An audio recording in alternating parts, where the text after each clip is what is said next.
Ya, sahabat kasih kembali lagi bergabung dengan kami tentunya ya, dengan David dan Dr. Fadilah, spesialis anak untuk narasumber pada KIS hari ini. Ya, kalau tadi sudah banyak sekali sahabat kasih yang sudah bergabung di pertanyaan ya, dan sudah kami jawab. Tentunya harapan kami semua jawabannya dapat diterima dan tips-tipsnya bisa dilakukan di rumah ya dokter ya. Seperti tadi ada yang menanyakan tindakan apa sih dok yang harus dilakukan di rumah? Ya, Mungkin panik ya dok ya? panik tuh pasti. Iya. Cuma kita harus bisa menyelamatkan anak. Benar ya dokter ya. Dan juga tadi ada tips bahwa ternyata tidak baik, tidak benar jika tindakannya adalah memberikan sendok dengan sendok ya. Termasuk ada lagi satu mitos. Apa dok? Jadi diberi kopi kalau kejang. Kopi dokter ya? Iya, jadi sebenarnya enggak. Itu suatu mitos. Jadi pemberian kopi diberikan kalau kita di Jawa itu sering dengar katanya tiap hari minum 1 gelas kopi atau 1 sendok kopi. Untuk anak yang mengalami itu dok? Iya, biar tidak kejang. Padahal sebenarnya bukan. Jadi kopi tidak terbukti mencegah kejang. Jadi makanan itu tidak ada yang terbukti untuk mencegah kejang. Malah takutnya kalau anak kita beri kopi kan dia jadi nggak bisa tidur, begadang. Kalau kurang tidur malah bisa memicu terjadinya kejang. Nah, berikut itulah penjelasan dari Dr. Fadilah. Jadi Anda sudah bisa membedakan mana mitos, mana fakta. Mau tahu faktanya tetap stay tune, tetap nonton di live Instagram Kasih Ibu pada hari ini. KIS bersama dengan Dr. Fadilah Tianur, spesialis anak. Baik, dokter, ini kembali di pertanyaan dokter ya. Oke, semakin banyak yang bertanya dokter. Ada dari Rizka Hafiz, dokter. Untuk anak dengan epilepsi intrakabel, dok ya. Apakah kemungkinan sembuh atau kambuh kecil? Dan untuk pengobatan juga apakah seumur hidup, dokter? Ya, jadi gini, untuk epilepsi intrakabel memang prosentasinya tentu lebih kecil dibandingkan epilepsi yang biasa dengan satu macam obat. Nah, apakah dia memerlukan obat seumur hidup atau tidak, tergantung respon. Ada yang beberapa membaik seiring dengan bertambahnya usia. Ada yang memang jenisnya susah sekali dikendalikan. Ada juga gitu dok ya? Iya, jadi tentu dokter akan memberikan penjelasan mana yang kira-kira susah dikendalikan, mana yang kira-kira memang ini tidak ada yang perlu dikhawatirkan. Jadi ya, nah jenis obat, kemudian macamnya, dosisnya, tentu dokter akan memberikan. Nah, pada kondisi tertentu, memang kita tidak bisa membuat dia bebas sama sekali. Oh gitu dok. Tetapi setidaknya jumlahnya berkurang. Misalkan dulu sehari 40 kali, sekarang tinggal 5 kali. Tentu kan sudah sangat berkurang. Jadi intinya adalah kita meningkatkan kualitas hidup.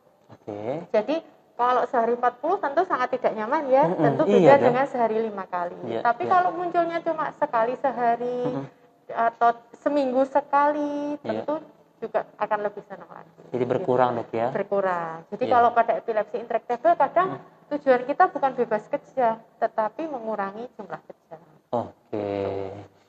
Dokter, kalau mungkin ada yang bertanya gini, apa sih dok epilepsi intrakabel gitu dok? Epilepsi yang harus memakai lebih dari 2 macam obat. Gitu dok ya. Baik dokter. Dan berikutnya ada pertanyaan juga dari Sundari dokter. Apakah anak yang setiap kali demam atau panas kemudian kejang berbahaya dok? Kalau sebenarnya kejang demam ya berarti ya. Kalau dia tiap demam kok terus kejang. Setiap kali begitu dok? Seiring bertambahnya usia dia akan menghilang dengan sendirinya. Jadi biasanya tadi di atas 5 tahun sudah tidak muncul lagi. Nah, kalau disebut berbahaya itu kalau misalkan setelah kejang dia ada kelainan, tahu-tahu lumpuh sebelah atau perkembangannya mundur. Jadi yang semula sudah bisa jalan, tahu-tahu tidak bisa jalan.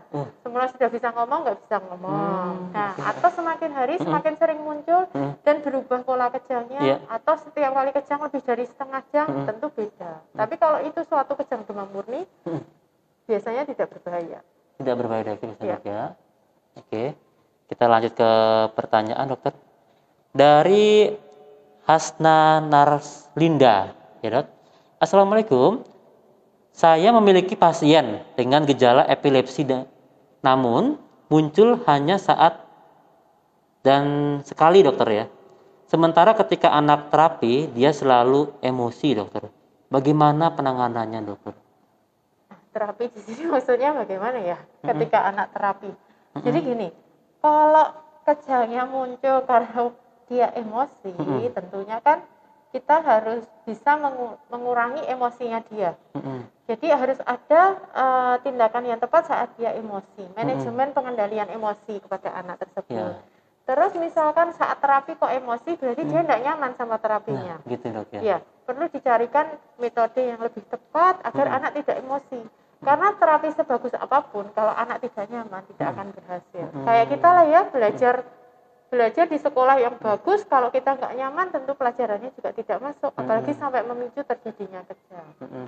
Gitu. Ya. Baik, dan berikutnya dokter dari Heni Anggita dokter ya. Anak saya riwayat kejang tanpa demam dokter. Apakah kejang itu berpengaruh terhadap tumbuh kembangnya? Soalnya anak saya 15 bulan belum bisa berdiri dokter.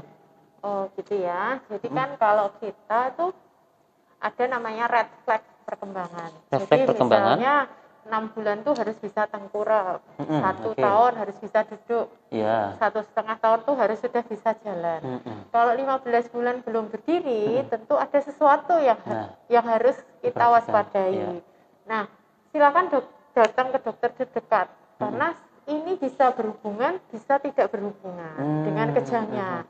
Karena saya harus tahu tuh kejangnya berapa kali munculnya, apa saja yang terjadi sebelum setelah kejang, dan tadi balik lagi. Kehamilannya bagaimana, kelahirannya bagaimana, apakah perkembangannya telat setelah kejang atau sebelum kejang ternyata sudah telat. Nah, itu yang harus dirinci lebih lagi. Ya. Baik, demikian ya untuk jawaban dari dokter untuk Ibu Heni ya. Dan sebaiknya tadi saran dokter bisa periksa dulu dokter ya. Iya, nanti silakan ke dokter terdekat atau bisa juga ke saya untuk dicek lebih lanjut lagi. Oke, baik. Dokter, kalau ada yang saya bertanya dokter gini, misalnya ada anak pertama dok ya mengalami kejang, dan apakah juga memungkinkan dok pada anak kedua juga mengalami hal serupa dokter? Oh, tergantung tipe kejangnya apa. Kalau kejang demam, dia kan risiko genetik ada, jadi mungkin bisa. Nah, kalau epilepsi itu kalau zaman saya SD itu ada iklannya, Mas David. Iklannya bukan gitu. Penyakit menular, bukan penyakit, tapi sekarang sudah tidak ada. Sudah nggak ada dok ya? Iya, kalau epilepsi itu sebenarnya bisa diturunkan, bisa tidak diturunkan, tergantung sindromnya tadi saya bilang ya. Intinya kalau bisa jangan diturunkan dokter ya? Iya, yang bisa diturunkan itu yang kejang demam. Memang risikonya lebih besar. Tapi kalau epilepsi, memang kalau ada keluarga yang punya, maka dia faktor risikonya lebih besar. Tetapi belum tentu dia akan mengalami epilepsi. Oh gitu dokter ya. Jadi belum tentu tadi dok ya. Anak yang kedua epilepsi. Baik. Kembali kami sapa untuk yang baru bergabung. Halo sahabat kasih yang baru bergabung atau mungkin yang masih ragu ingin bertanya, tanya gaya. Jangan ragu. Mumpung ada Dokter Fadilah, spesialis anak. Langsung saja tanyakan keluhan seputar anak Anda yang pernah mungkin mengalami kejang atau kok semalam kejang ya. Nah, saat yang pas untuk Anda bertanya di acara KIS ya. Dokter, kembali di pertanyaan dari Isrolahwati dok ya. Apakah ada efek samping dari obat kejang yang diminum dalam jangka panjang? Ya, sebenarnya semua yang kita makan dan minum itu ada efek sampingnya. Kita makan nasi efeknya jadi gendut. Iya, kita minum semua ada air kita efeknya jadi pengen pipis gitu kan ya. Begitu juga obat demam saja punya efek samping. Semua obat pasti ada efek sampingnya, tetapi tentu dokter akan memilihkan obat mana yang paling aman untuk anak-anak tersebut. Untuk apalagi kan pemakaiannya jangka panjang. Jadi kita akan memilihkan obat dengan risiko efek samping yang paling kecil. Selain itu dokter tentu tadi tadi gunanya kontrol tiap bulan untuk memantau keberhasilan terapi, juga untuk memantau ada tidak efek samping obat. Oh gitu. Itulah manfaatnya kenapa Harus disarankan untuk kontrol kontrol rutin dokter Iya. ya. Ya baik. Dan juga dokter sepertinya ini ya dok ya, juga masuk di layanan telemedicine, dokter Fadilah.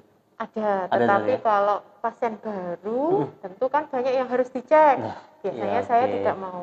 Tapi Ya. kalau pasien kontrol boleh ikut telemedicine. Oke, ya. Jadi untuk para pasien baru wajibnya datang langsung, dokter ya. Ya, ya. Dokter kembali kita ke topik dokter ya. Nah ini dokter kalau mungkin juga sebagai edukasi untuk ibu orang tua di rumah. Pada saat ada terjadi anak epilepsi dokter, kira-kira apa sih yang harus dilakukan di rumah dokter? Oh ya. Jadi kalau anaknya epilepsi tentu kita harus cari informasi yang tepat. Jadi dokter tentu akan memberikan penjelasan yang selengkap-lengkapnya kepada orang tua pasien. Iya. Dan tentunya nanti penanganan apa yang harus kita kerjakan di rumah Benar, saat anak kejang. Nah itu juga tidak cuma orang tua, tapi orang tua harus mampu mengedukasi. Anak kan tadi sekolah, tentu bisa menitipkan obat anti kejang kepada guru. Atau misalkan dia harus kemah menginap di sekolah. Nah kegiatan luar dok ya. Jadi obatnya harus diminum rutin. Kemudian mungkin dia di rumah dengan pengasuh, nenek atau mungkin babysitter. Nah itu yang harus tahu cara penanganan pertama. Kemudian harus cari informasi yang tepat. Itu yang pertama, harus yang tepat. Termakan isu maupun mitos. Tadi, mitos atau fakta. Jadi kita harus benar-benar buat anak tidak boleh coba-coba ya. Oh iya dokter. Harus mencari informasi dari situs yang benar. Karena kan kita sekarang informasi sangat banyak.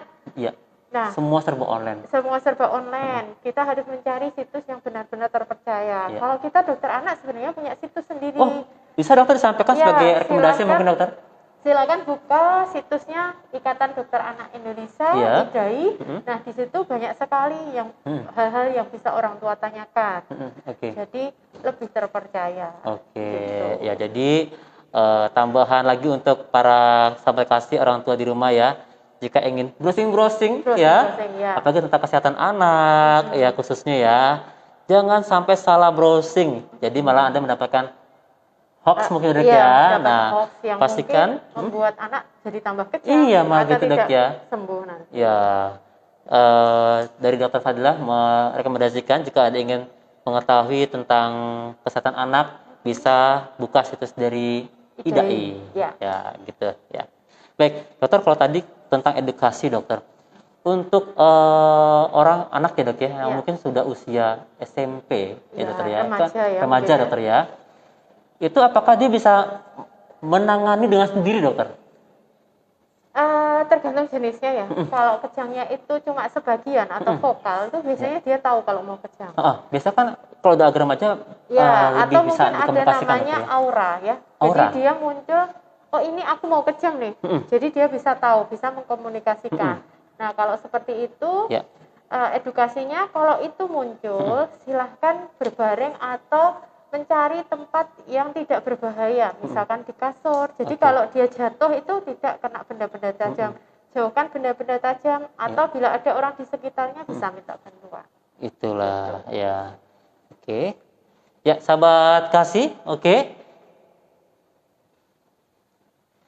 Yang baru saja bergabung, kembali kita sapa. Selamat bergabung ya. Dan bagi orang tua yang ingin bertanya, langsung saja bertanya dengan menuliskan di kolom komentar. Oke, kita masih dengan Dokter Fadilah Tianur, spesialis anak, konsultan neurologi, ya dokter ya.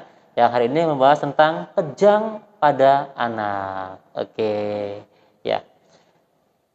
Kalau tadi sudah banyak sekali untuk pertanyaan yang dijawab oleh Dokter Fadilah.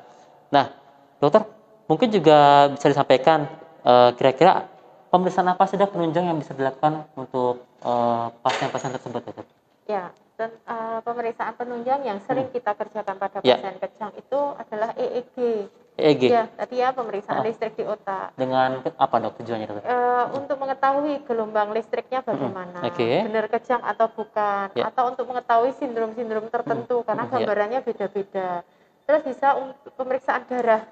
ya pemeriksaan darah misalnya untuk pasien dengan kejang demam. Oke. Kita kan harus cari infeksinya dari mana, Oke. apa yang menyebabkan demam. Pemeriksaan darah, pemeriksaan urin. Iya.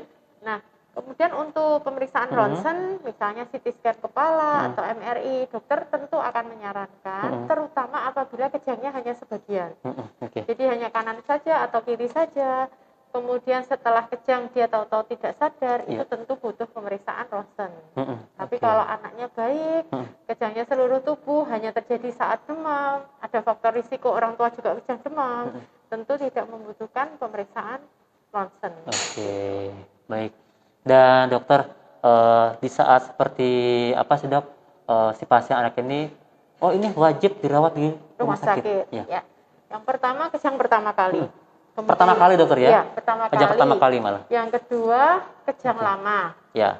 Lebih dari 30 menit. Baik, sebentar dokter, kita stop dulu. Pengen tahu jawabannya lebih dari seperti apa? Terus saksikan di KIS, sesaat lagi kita akan kembali setelah jeda berikut ini.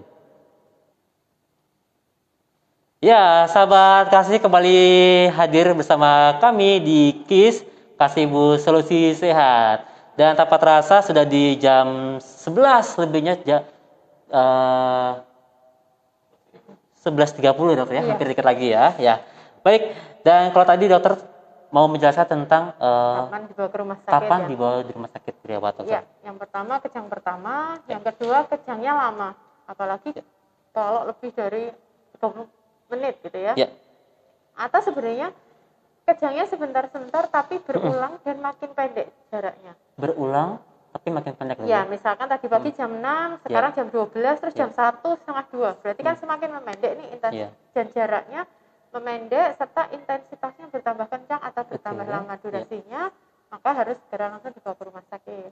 Atau disertai dengan panas yang sangat tinggi, anak kondisi dehidrasi, terjadi perubahan pola nafas, makin sesak nafas. Semakin sesak dok ya? Iya, harus langsung dibawa ke rumah sakit. Atau misalkan habis kejang ada kelainan, tahu-tahu kok lumpuh, kakinya nggak bisa digerakkan, tangannya nggak bisa digerakkan, atau mulutnya perot, harus langsung dibawa ke rumah sakit.